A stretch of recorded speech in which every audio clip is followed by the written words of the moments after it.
Super clip that, isn't it? And you haven't got to be a rocket scientist, no pun intended with rocket, to realise what's happened, the predicament that the spaceman's in and how he's feeling at the end of that clip. That's body language. You haven't got to be speaking necessarily to communicate a message. You can communicate it non-verbally. And body language, non-verbal communication, is going to be the focus of this month's sales tip for November 2016. So Tim Royds here, Director of Highclear, providers of sales consultancy, sales training services in the UK and internationally, focused purely on the B2B sector, and this month focused on the face-to-face type scenario. So this is face-to-face sales meetings, negotiations, and indeed you'll probably pick up an idea or two about meetings internally with colleagues as well. So we're going to have a look at some of the broad principles around body language, and then we're going to have a look at 4 pieces of body language in particular that you need to look out for. Let's think about some of the broad principles first of all. Take a look at this photograph. What does this tell you? Well, I don't think you've got to be a genius to work out that this gentleman is not happy with either what he's hearing or what he's just heard. And there's a number of pieces of body language which indicate this. Number 1 is folded arms. He's guarded, he's protecting himself. Number 2, look at those eyebrows. Aren't they furrowed? Look at a frown on his face as well. Downturned mouth is another one. And he's leaning away from whoever is speaking or whoever has just spoken. Now you've got to be a little bit careful with body language, because you can't look at just one thing and assume that you understand everything that's going on. You know, just because somebody is leaning away, it doesn't mean that they're disagreeing. It could just mean they've got a stiff back because they've done too much work in the garden the previous day.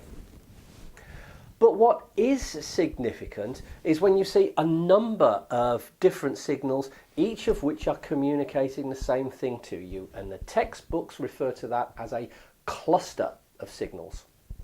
So broad principle number 1 of nonverbal communication, body language, is be careful with just one signal. Look instead for clusters, each of which are communicating to you exactly the same or similar thing. Broad issue number 2, changes in body posture. They can be very significant.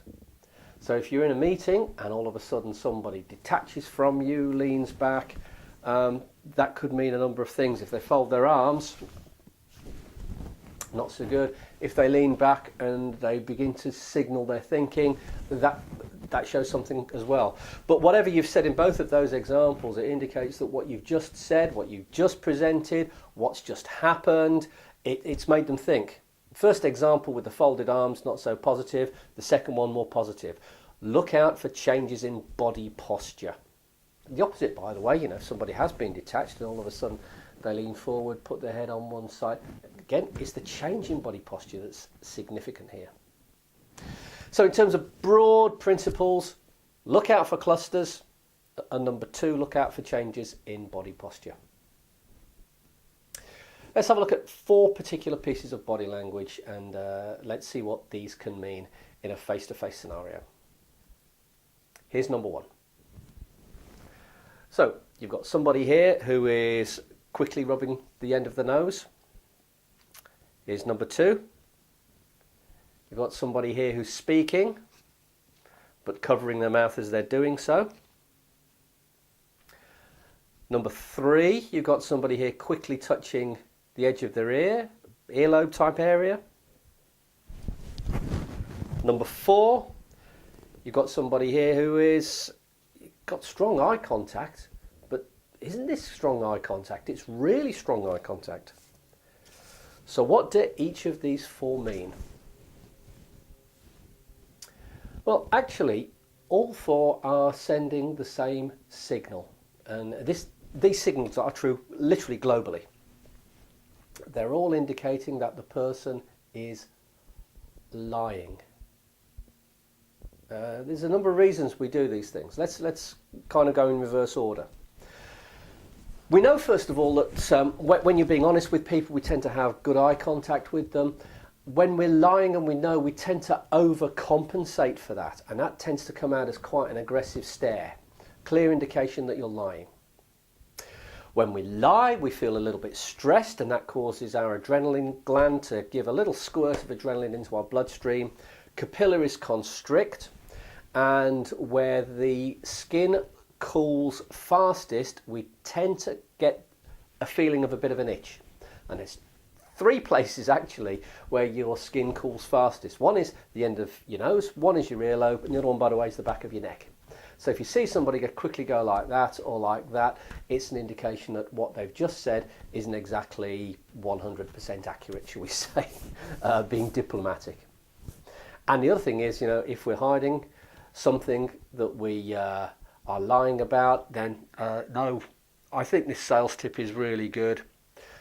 We tend to hide behind our hand like that. So all of those four signals suggest, and as I say, you've got to be a little bit cautious looking at one in isolation, but all four suggest whatever is being said is, as I say, let's be diplomatic, what's being said is not entirely accurate.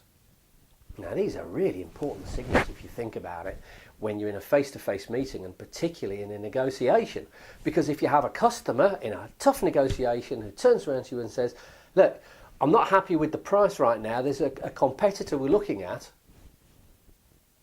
So you need to be cautious, but I tell you what, it gives you a really good reason to stand your ground, negotiate effectively, and retain margin within the deal.